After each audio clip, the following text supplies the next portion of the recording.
Hey Brent, we've waited a long time for UConn football to return to the field. The last time we saw the Huskies, they were walking off the field down in Myrtle Beach following a bowl game loss to Marshall. Well, now they're back for year number 2 under head coach Jim Moore. Last year, an overwhelming success, playing in their first bowl game since 2015. But you may remember the team started the year 1-4 last season, with one of those losses coming against tonight's opponent in NC State.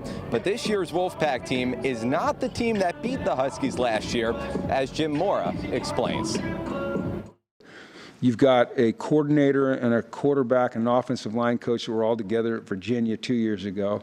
You've got an offensive coordinator that was at Syracuse last year. Now they're all three together at NC State. So defensively, in looking at NC State, you're not really looking at our game from last year other than looking at particular players that you may have to stop because of the way they will probably use them. From an offensive standpoint, they haven't really changed much. You know, they're a very, very good defense. They're solid up front, you know, one of the better offensive or defensive lines in the country, in my opinion.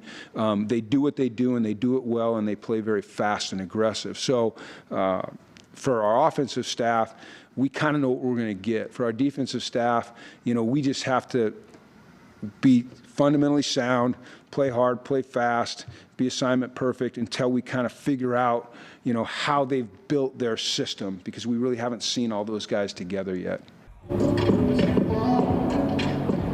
UConn now looks to avenge last year's loss to NC State with a win tonight, and we're expecting a massive crowd this evening. And Wi-Fi can be spotty with all the fans in attendance, so here's the advice I was told to pass along for those coming to tonight's game. Download your mobile tickets ahead of time, because you may not be able to do it when you arrive at the gate. Kickoff between UConn and NC State is at 7:30. We'll have more coming up in the next hour. Live from Rentschler Field, Jonah Cart, Fox 61, Connecticut's news station.